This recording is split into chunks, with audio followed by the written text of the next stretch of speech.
বাংলাদেশের ত্রয়োদশ জাতীয় সংসদের কার্যক্রম শুরু হচ্ছে বৃহস্পতিবার।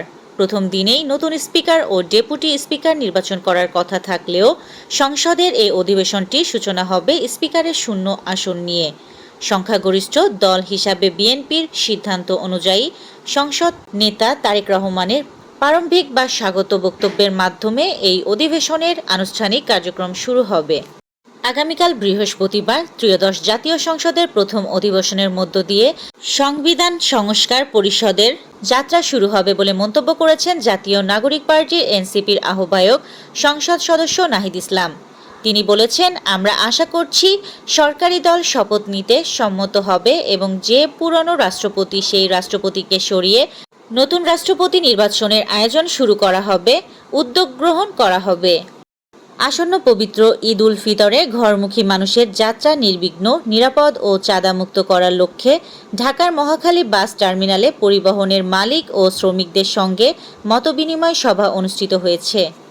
অবিলম্বে পর্যাপ্ত তেল সরবরাহ ও সারা দেশের পেট্রোল পাম্পে নিরাপত্তা জোরদারের দাবি জানিয়েছে পেট্রোল পাম্প অনার্স অ্যাসোসিয়েশন।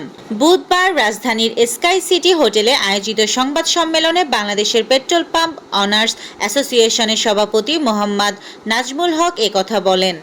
রাজধানীর আইন শৃঙ্খলা পরিস্থিতির উন্নতি হয়েছে বলে দাবি করেছেন ঢাকা মহানগর পুলিশের ডিএমপি ভারপ্রাপ্ত কমিশনার মোহাম্মদ সারোয়ার। তিনি বলেন, পুলিশের জোরালো তৎপরতার ফলে রাজধানীর আইন শৃঙ্খলা পরিস্থিতির উল্লেখযোগ্য উন্নতি হয়েছে। পুলিশের সক্রিয় অভিযানের কারণে ছিনতাই ও চাঁদাবাজির মতো অপরাধ অনেকাংশে কমে এসেছে। জামালপুরের সরিষাবাড়ি পৌরসভার শিমলা বাজারের অগ্রণী ব্যাংক মোড় থেকে 4 নারী পকেটমারকে গ্রেপ্তার করেছে পুলিশ।